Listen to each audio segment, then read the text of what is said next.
I keep thinking back to something I said in early 2015, where I assumed that this social justice thing would be a problem that would get worse progressively over about 2 years and then get better.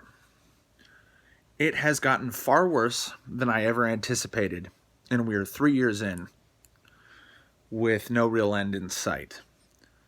And there have been pretty big wins globally uh, against this kind of leftist authoritarian dystopian nightmare. Bolsonaro winning in Brazil, and Trump being elected, and some forward progress being made against the EU and Europe, but ultimately I'm not optimistic anymore. And I don't see at all how this conflict that is rapidly becoming not a debate, not a cultural battle of any kind, but just a conflict, will get increasingly polarizing and then increasingly violent. And the reason why I fear that violence is now inevitable is because not just again, I've never failed to stress how sadistic, immoral, and downright literally evil the left is, but how unreasonable and incorrigible they are, and how dumb they're getting. They're getting so impossibly fucking stupid that I generally am misanthropic. I do not think the best of people. I do not have a very positive view of people on average. I think people on average are stupid, selfish, insecure, greedy, and lacking in just about any kind of virtue. And of course, there's nothing less virtuous than the social justice warriors, except for psychopaths who do things like rape children and murder people. When it comes down to your everyday behavior, when it comes to political participation, I can't imagine a group much more evil than the current modern left. And these are people who not only dehumanize, hate, and wish to physically and absolutely wish to socially harm their enemies, but they will do anything to attack. They will cut their arm off to take your whole body. They will sacrifice their own well-being for the express purpose of harm. They will give away any liberty in order to harm. So these are people who will stab themselves to cut you, essentially. These people are deranged madmen. You cannot hope to reason with these people, because I, as a person who fancy myself with a talent of understanding, I feel like I have a talent for getting into the head of people and understanding their motivations. I find leftists to be absolutely inscrutable, opaque to me. They are bafflingly stupid, suicidal, and homicidal, and they frighten me. The stuff that has gone on with Tommy Robinson, the takedown of Alex Jones and Gab, are small in comparison to just what you generally hear from these people. The cheering that they have for racism, the disdain that they have for the Western standard of justice, that they don't believe in innocence until proven guilty policy. They don't believe in freedom of consumption or freedom of production. They don't believe in freedom of association. They don't believe in egalitarianism when it comes to race or gender. These are people who love to bandy about the word equality when everything they want, everything that they crave with an animalistic and ravenous hunger is the opposite of equality. They want tyranny. They want violence. They want mob justice. And they are proud to be that savage. I used to fancy the insulting adjective primitive, but to compare a barbarian caveman to a progressive leftist is an insult to the caveman.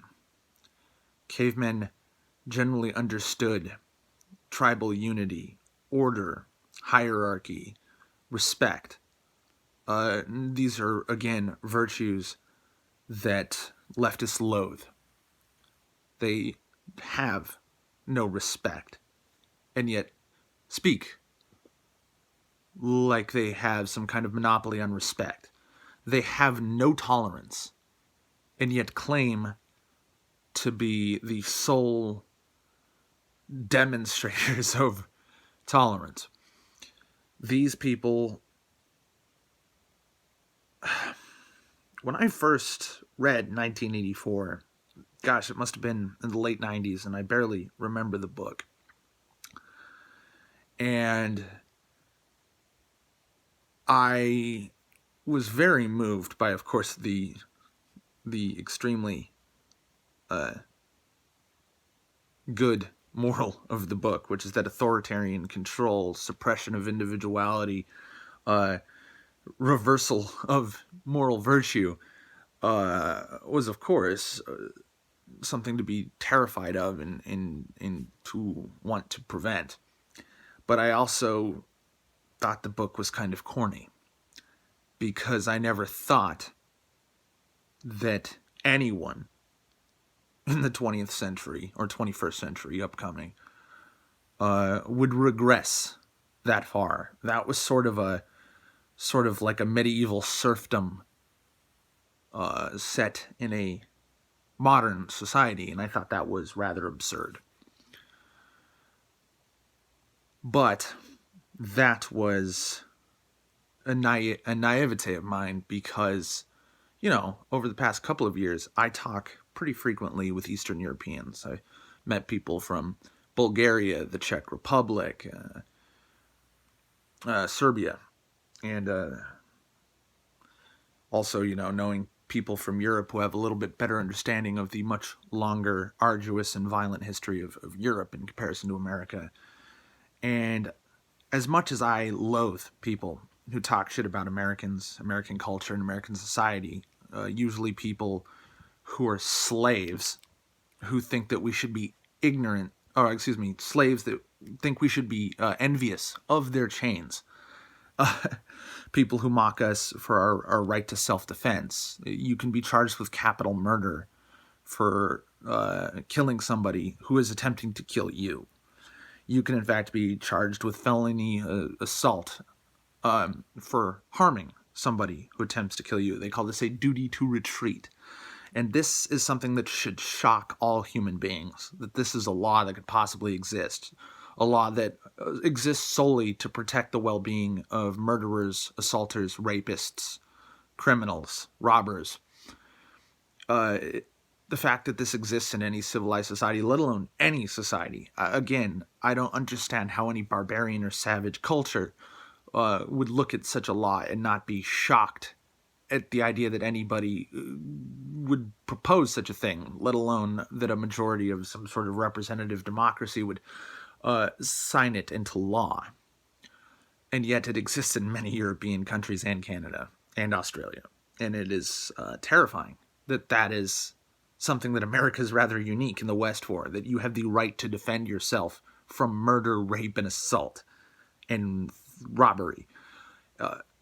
And yet that is one of 1,000 chains around the neck of every Western country but America, and yet we are somehow meant to be ashamed of ourselves for having a quality of life that surpasses yours.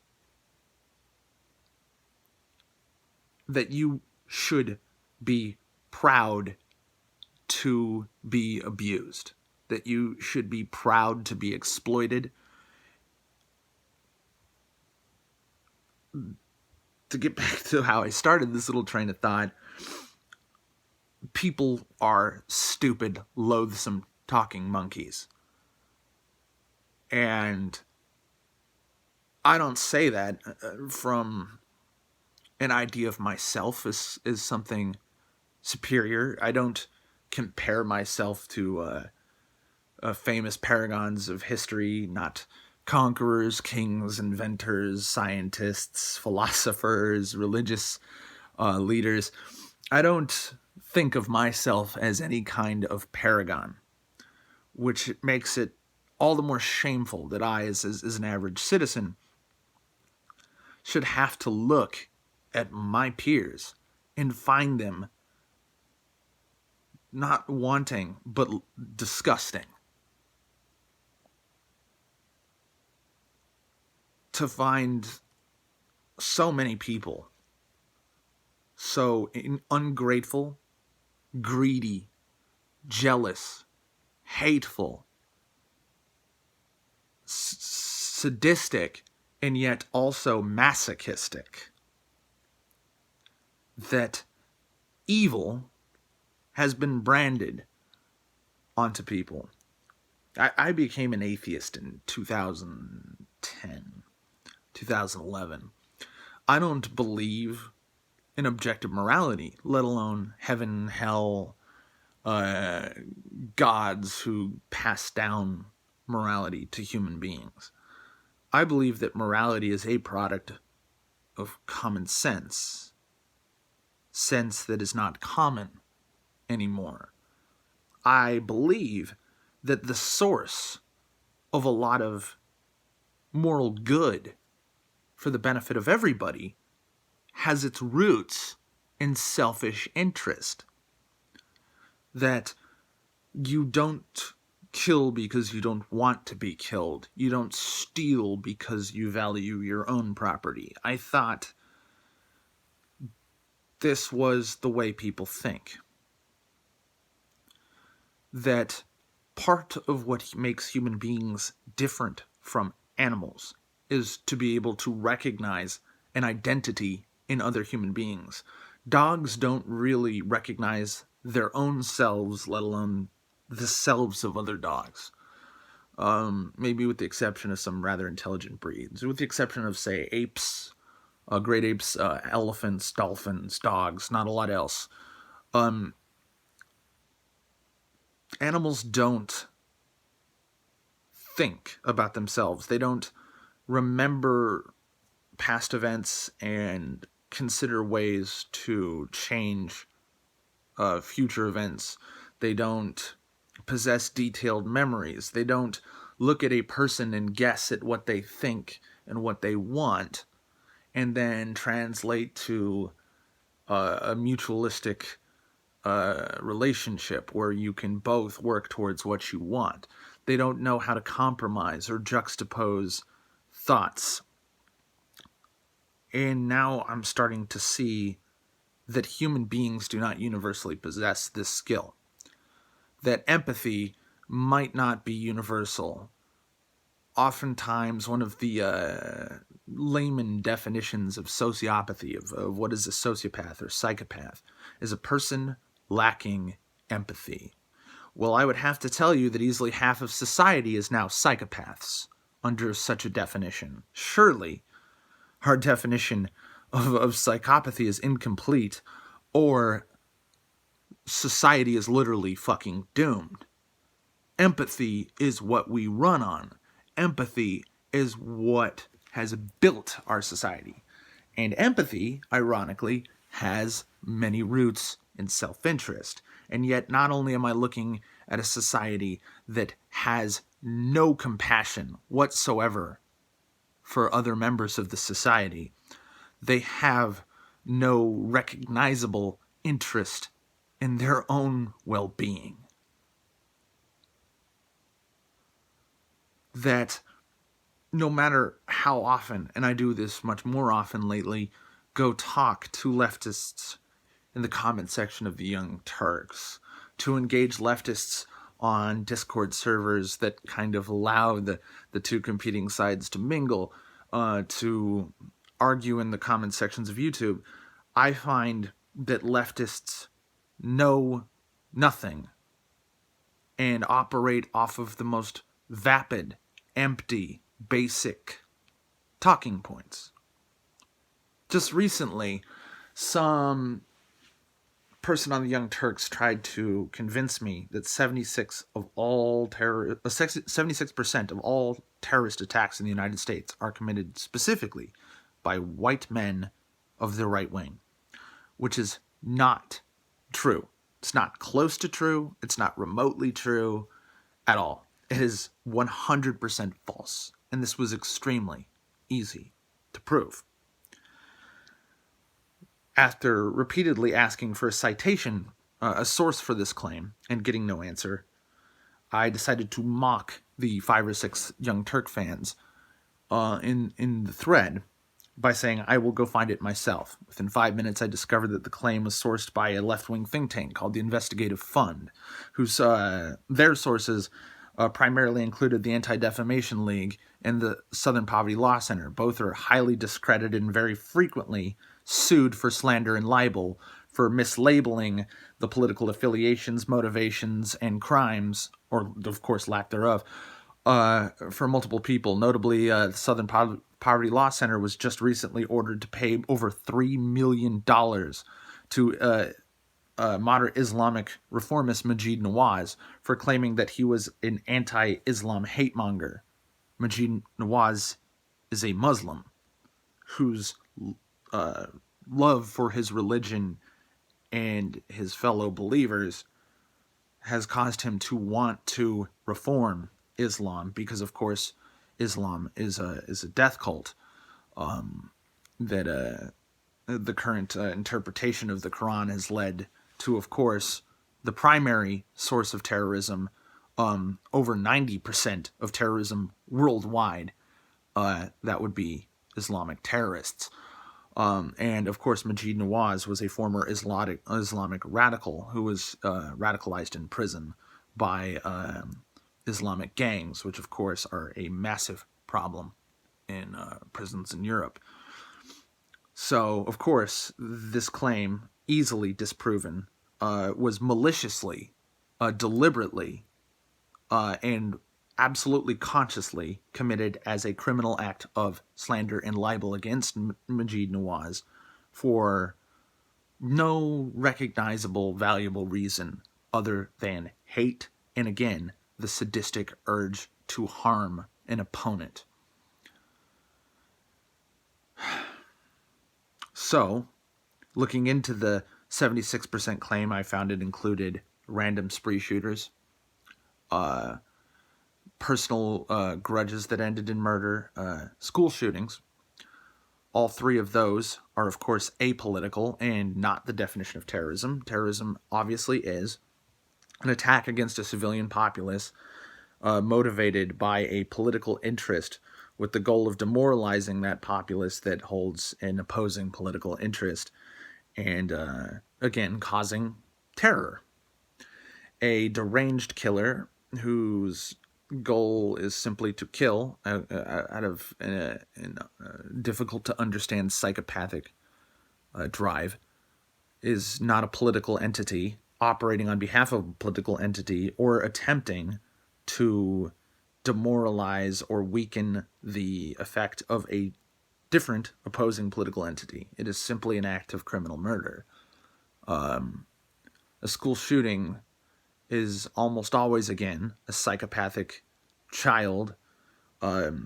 Oftentimes, again, the Columbine killers were not bullied, by the way. They were psychopaths who had bizarre delusions of grandeur and obviously were extremely, and I do mean extremely, mentally ill. Almost not showing any kind of particular hatred of the the other children that they were killing, but in fact, uh, I forget if it was Darren Klebold, the primary mastermind of the Columbine massacre, fancied himself some kind of god or being that was above humanity, and felt that he was passing judgment upon a inferior animal that didn't deserve to exist. There is nothing normal in the normal range of human emotion. That is not even an act of hate, but an act of cold and inhuman disdain. Sort of the feeling that you would feel stepping on an ant. That's not political, nor is it really understandable or applicable to normal human conflict, because you're dealing with a psychopathic outlier, a person who is basically at a mental and emotional level actually not human. Which is not necessarily to dehumanize even a psychopathic mass murderer like Darren Klebold or Eric Harris, but to explain how not applicable such a event is to the discussion of terrorism or political conflict or anything like that. It is absurd. So it took less than 5 minutes, in fact, less than 3 minutes of effort to just destroy this claim. And of course, why was such a claim made? Well, it's very easy. The Young Turks are racist. The American left hates white people, despite the American left being primarily made out of white people. Same goes for Europe. And these are, well, maybe the Columbine killers are more applicable to this situation than I thought, because these are inhuman actors doing inhumane things for nearly impossible to understand reasons. The funny thing is, depending on what conspiracy theory you subscribe to, whether it's like the NWO or globalists or bankers or whatever the fuck, presumably and almost certainly there is a school of thought or a group of individuals who eagerly spread the propaganda of the left. What is terrifying to me is that the amount of people the end game of the left benefits is very, very small. People who are ironically, given the classist hate of the left, exceedingly rich and already incomparably powerful. Your average, even middle class or somewhat wealthy West Coast hipster fuckbag who is the frontline troops for this conflict have nothing to gain from what the left wants. And in fact, oftentimes the empty-headed rhetoric they spout about tolerance, equality, and sharing and social good is the exact opposite of what they do. The consequences and results of their actions produce the exact opposite of love, equality, well-being, wealth, prosperity, any of these things.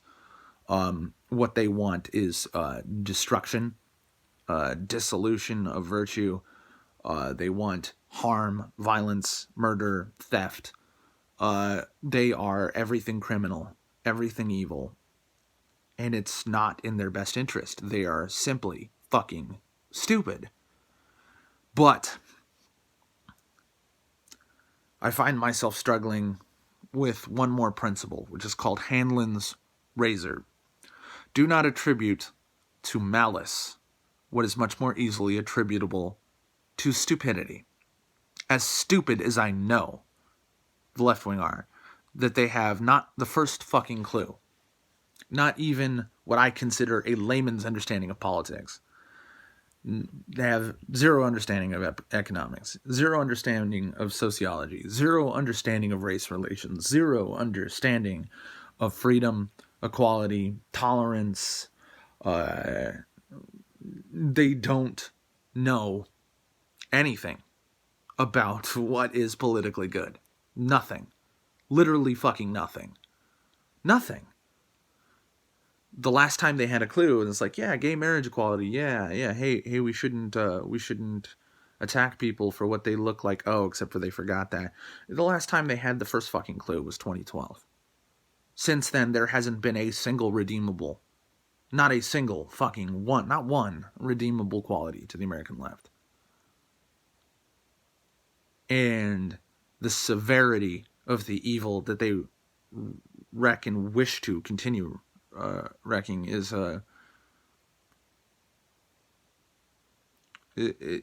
more and shocking and disheartening every single fucking day. Stealing $27,000 from children's cancer research just because you don't like that the person who organized that charity drive occasionally has alt-right figures on his talk show.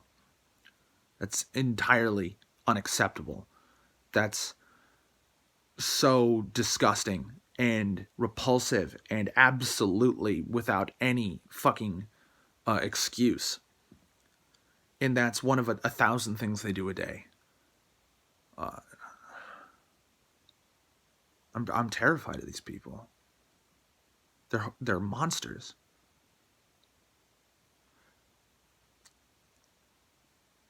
It's like that line from There Will Be Blood, ironically delivered by a psychopath, Daniel Plainview. I look around at people and I see nothing worth liking.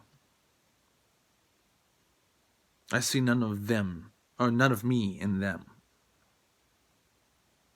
The thing is, I'm not a psychopath. I pride myself on compassion. As somebody who lived a pretty horrible early life, came out of that with the philosophy that what happened to me I would not wish on my worst enemy. That if there was anything I can do to make sure that nobody suffered and all of that and suffered it largely alone and without compassionate, supportive friends, like I did, that nobody would ever feel like I did. That is that fucking truth that more or less against my will was etched onto me. What makes Darren Darren. That nobody deserves to suffer like I did. And yet, the suffering that the left wants to bring to bear on the West is worse than what happened to me by dozens of orders of magnitude. The agony and pain, loneliness and suffering that nearly drove me to suicide and almost made me ruin my own life with drug abuse and made me almost incapable of having a healthy relationship until I got help. The shit that breaks men that happened to me, they want worse for everybody. And there's ain't no reason why.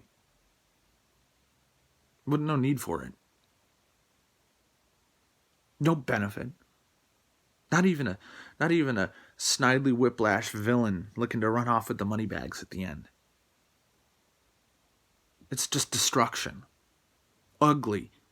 Hideous. Soulless.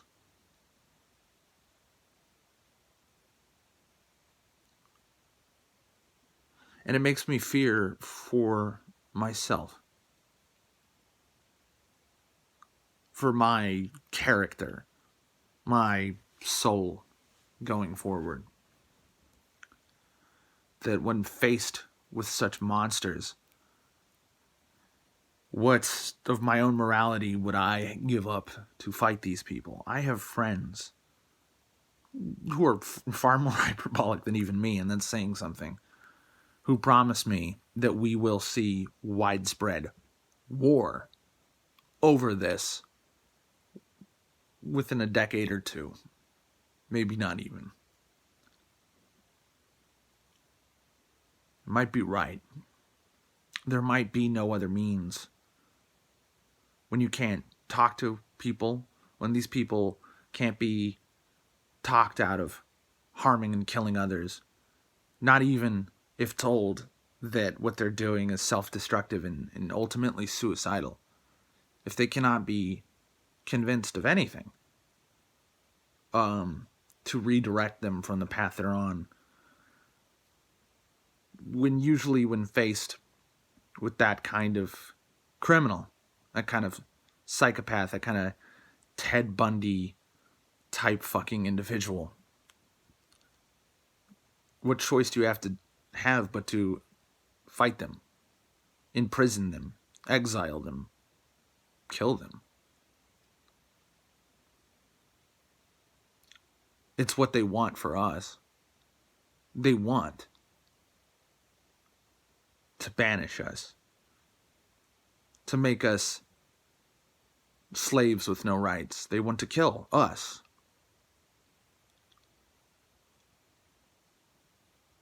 I hope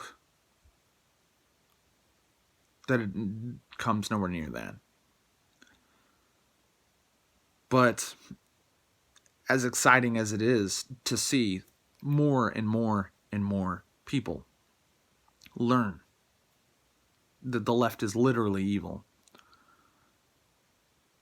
you're seeing more people radicalized, often indoctrinated from daycare, preschool onwards, to think in the savage ways of the left.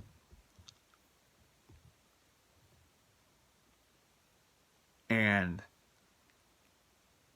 I'm not seeing many people having any success reasoning with these people. In fact, the amount of times I have, anecdote-wise, seen people admit to being convinced that they were wrong before is small. You're seeing people who were normally apolitical being pulled to the righteous way of seeing things, and an equal or perhaps greater amount being pulled into the axis of fucking evil. And there's not a lot of side switching going on. And as much as we have high hopes for the left to eat itself, certain special interest groups are self-destructing, turning their hatred on each other.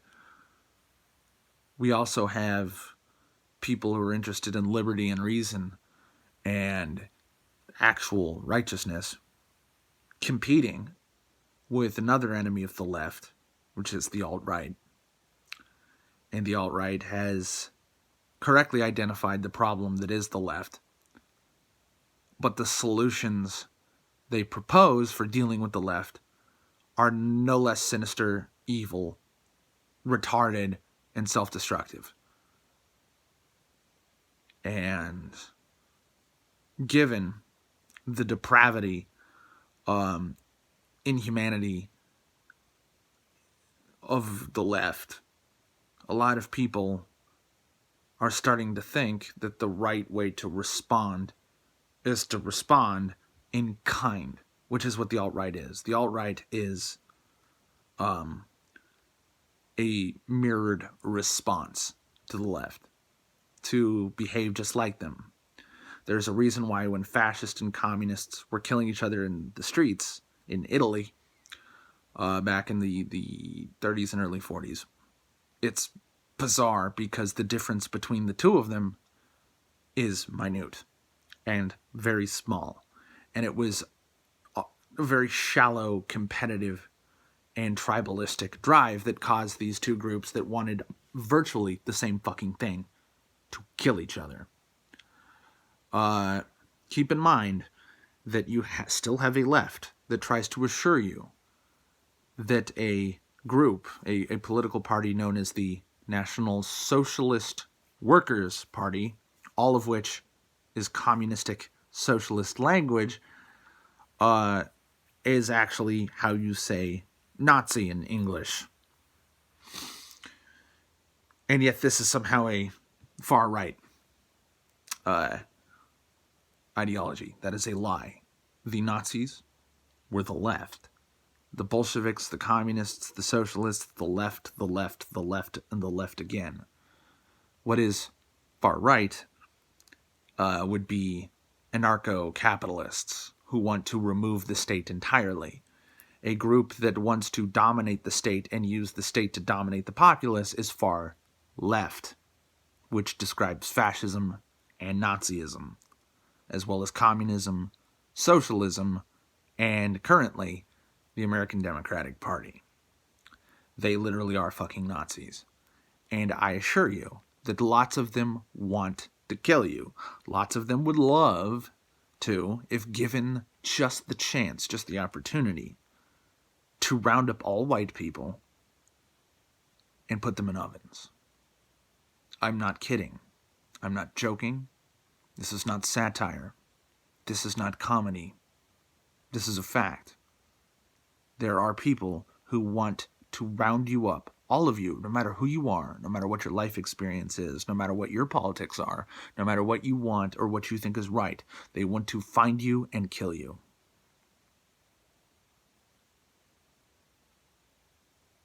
And a lot of them don't even think it's for some sort of societal nationalistic good. A lot of them just think you are vermin and that you need to be killed because they hate you. Not because they're afraid of you. Not because they think society would be better off without you, although they might think that. They do it because they hate you in a way that I don't hate anybody. In a way that disgusts me to even think about thinking like. Thanks for watching.